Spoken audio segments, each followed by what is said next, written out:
What's your breakdown here? It does say a lot. The Virginia Tech's minus 4.5. I mean, kind of, Yeah. kind of Yeah. speaks it a lot, doesn't it? Yeah, it almost qualifies in this line doesn't make sense segment, but we did have the winner last week in that Cal games. We had the under, which cashed easily in the Cal North Carolina game right here on Wager Talk today.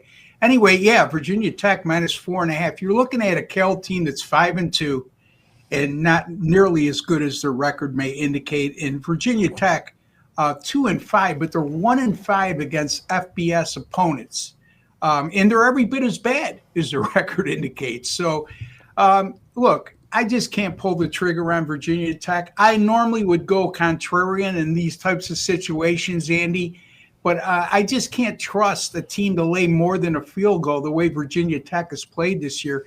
Not only 1-5 straight up against FBS opponents, but 0-3 straight up against FBS opponents at home, being outscored by 16.7 points per game. In all three of those games, they were a favorite like they are right now. In those home losses, how about this? The Old Dominion, who was absolutely crushed by James Madison last week, they lose the Old Dominion at home 45-26.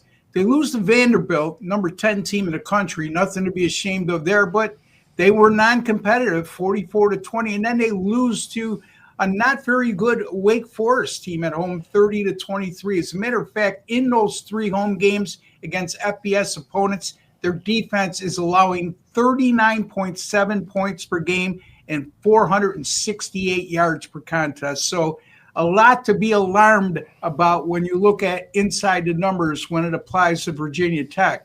Cal, on the other hand, they're coming off a close home win against North Carolina, as Andy alluded to.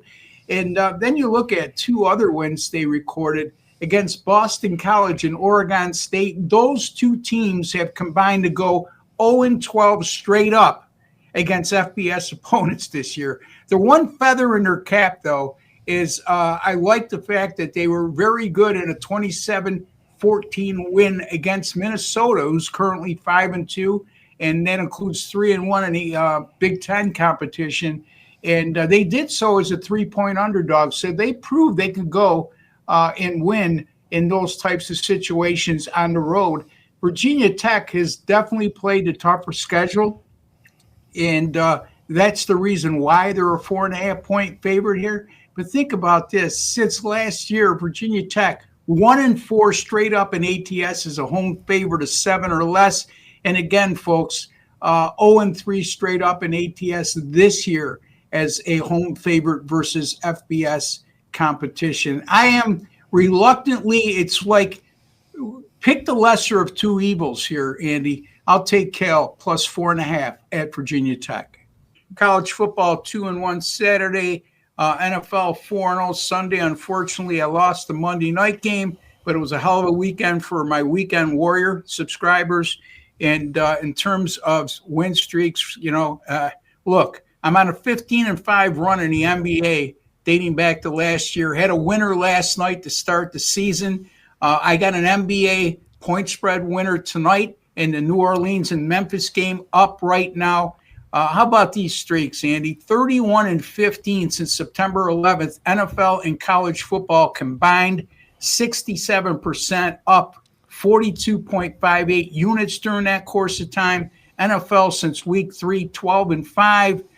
College football continues to roll 21-11 out of the gate this season. That's good for number 2, over 31 units of net profit.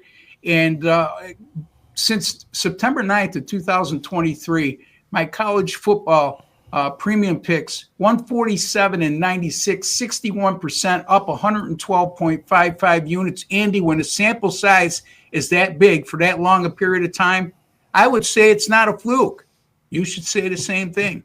In any event, also one last thing, all sports premium picks since May 13th of this year, 165-112, 60%, up 128.59 units during that course of time. Why would you go anywhere else but wagertalk.com with all the great handicappers we have there? And with those kind of records, you should seriously consider investing a little bit of money with me to make a lot.